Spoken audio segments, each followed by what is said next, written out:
Assalamualaikum warahmatullahi wabarakatuh. Alhamdulillahirabbil alamin wassalatu wassalamu ala asyrafil anbiya'i wal mursalin wa ala alihi wa sahbihi rasulillahi ajma'in amma ba'du.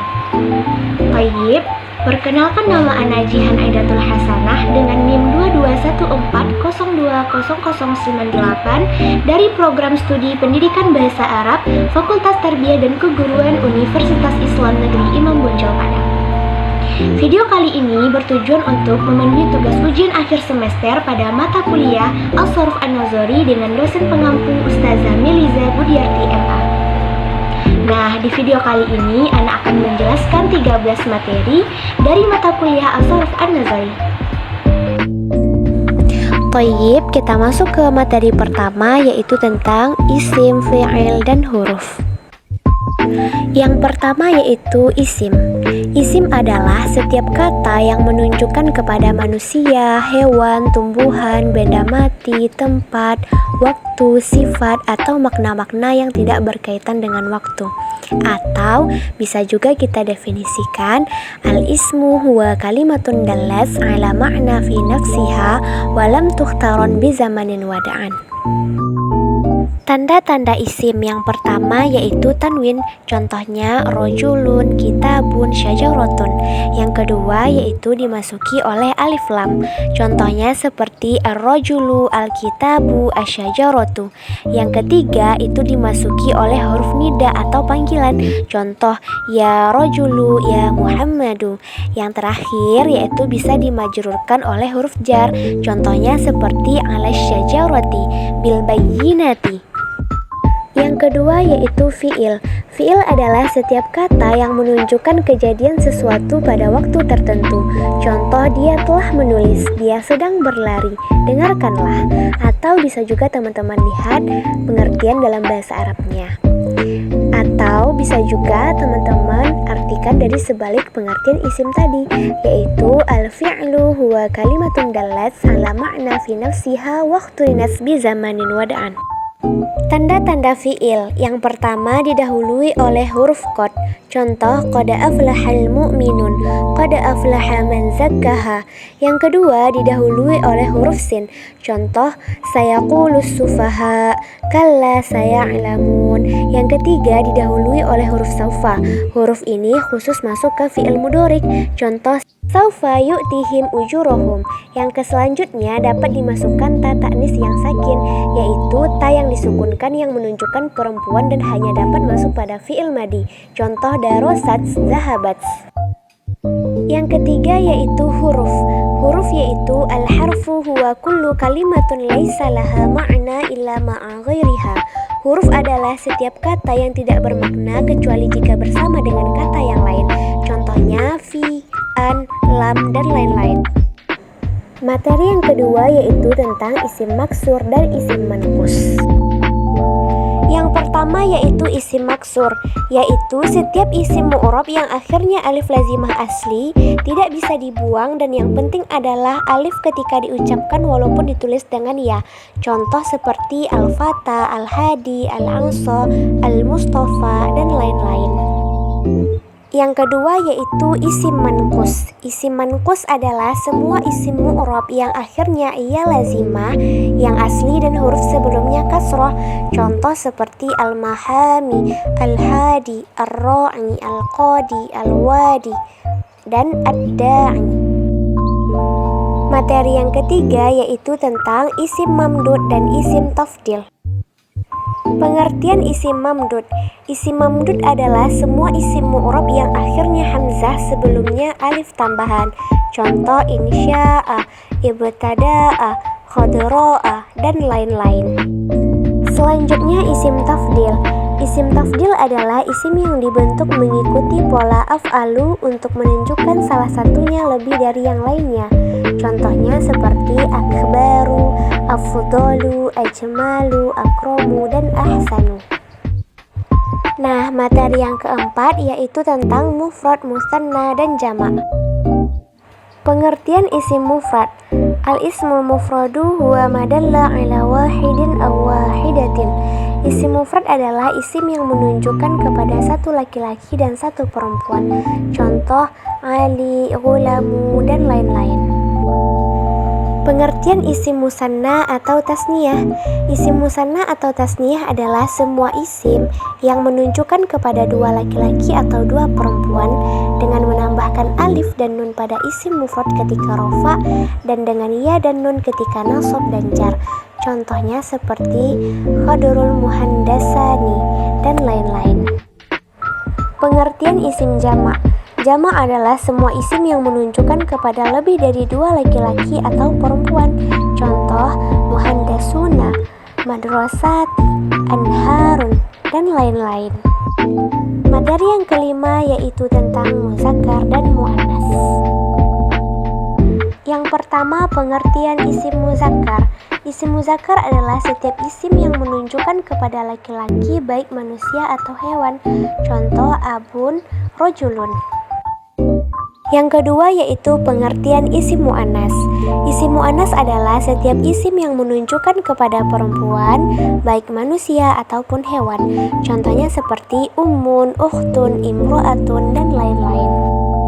Materi yang keenam yaitu tentang isim jenis dan isim alam. Yang pertama yaitu isim jenis. Isim jenis adalah isim yang dikhususkan untuk seseorang atau sesuatu, atau isim yang menjelaskan sebuah benda. Contohnya seperti an-namlu, semut, atau al-ankabutu, laba-laba. Yang kedua, isim alam. Isim alam adalah isim yang dibuat untuk seseorang atau sesuatu atau apapun yang memastikan sosoknya. Contohnya seperti Muhammadu, Aisyatu, Al-Maghribu, Makkatu, dan lain-lain. Materi yang ketujuh yaitu tentang isim mushtaq dan isim jamid. Yang pertama, isim mushtaq. Isim mushtaq adalah isim yang diambil dari kata selainnya dan menunjukkan kepada sesuatu yang disifati dengan sifat. Contohnya seperti kata kataba diambil dari kata katibun atau kata maktubun. Isim mushtaq ada 7, yaitu isim fa'il, isim maf'ul, sifat musyabahah, isim tafdil, isim zaman, isim makan, dan isim alat. Yang kedua yaitu isim jamid. Isim jamid adalah setiap isim yang tidak diambil dari selainnya. Isim jamid ada 2 jenis. Yang pertama yaitu isim jenis atau isim zat, dan yang kedua yaitu isim masdar. Isim zat adalah setiap isim yang tidak diambil dari lafaznya fi'il dan maknanya. Contohnya seperti rojulun, ghadunun, nahrun. Masdar adalah setiap isim yang menunjukkan kepada suatu makna yang tidak berkaitan dengan waktu. Contoh adlun, ijtima'un, ikromun. Materi yang kedelapan yaitu tentang fi'il madi, mudhari, dan amar. Yang pertama yaitu fi'il madi. Fi'il madi adalah setiap kalimat yang menunjukkan atas makna dan masa yang telah berlalu. Contohnya seperti jalasa zaidun, ja'at thalibu. Zaid telah duduk, siswa telah datang. Yang kedua, fi'il mudhorik. Fi'il mudhorik adalah kata yang menunjukkan atas makna dan zaman yang memuat masa sekarang dan akan datang. Contohnya seperti aktubu fil fasli, yazhabu ilal madinah, dan lain-lain. Yang ketiga yaitu fi'il amar. Fi'il amar adalah kata yang menunjukkan atas makna atau perintah permohonan dan membuat zaman yang akan datang. Contohnya izhab, pergilah, iftah, bukalah, idrib, pukullah, dan lain-lain. Selanjutnya materi yang ke-9 yaitu tentang fi'il muta'addi dan fi'il lazim. Yang pertama, fi'il muta'addi. Fi'il muta'addi adalah setiap fi'il yang tidak cukup dengan fa'ilnya tetapi membutuhkan maf'ul bih, satu atau lebih. Contohnya seperti yaktubu Ahmadur risalata, Ahmad menulis surat, dan contoh-contoh lainnya. Yang kedua, fi'il lazim. Fi'il lazim adalah setiap fi'il yang cukup dengan fa'ilnya tidak membutuhkan kepada maf'ul bih. Contoh qoma zaidun, hadara amru, dan jalasa rajulu. Materi yang ke-10 yaitu tentang fi'il bina ma'lum dan fi'il bina majhul. Yang pertama, fi'il bina ma'lum adalah setiap fi'il yang yang disebutkan bersamanya fa'il. Contoh, penyiar itu membaca berita, Muhammad menulis pelajaran itu. Yang kedua, fi'il bina majhul. Fi'il bina majhul adalah setiap fi'il yang dihapuskan fa'ilnya dan posisinya ditempati oleh maf'ul bih atau dinamakan juga dengan naibul fa'il. Contohnya yaitu seperti berita itu telah dibaca, pelajaran itu ditulis. Materi yang ke-11 yaitu tentang fi'il shahih. Fi'il shahih adalah fi'il yang huruf-hurufnya tidak ada terdapat huruf ilat.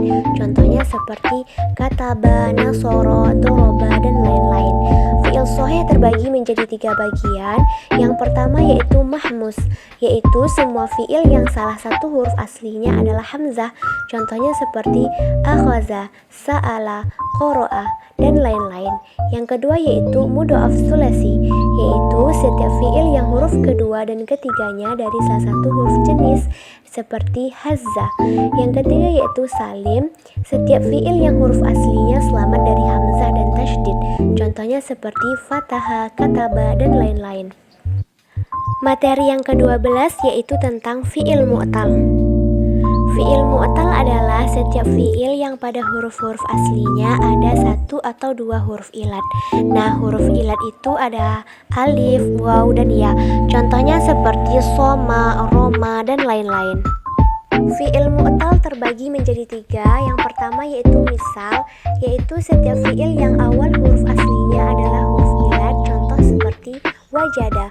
Yang kedua yaitu ajwaf, yaitu fi'il yang huruf asli yang kedua adalah huruf ilat. Contoh seperti qola. Yang ketiga yaitu naqis, setiap fi'il yang akhir huruf aslinya adalah huruf ilat. Contohnya seperti roma. Materi yang terakhir yaitu tentang fi'il mujarad. Fi'il mujarad adalah setiap fi'il yang semua hurufnya asli. Fi'il mujarad dibagi menjadi 2. Yang pertama yaitu fi'il mujarad sulasi dan yang kedua yaitu fi'il mujarad rubai.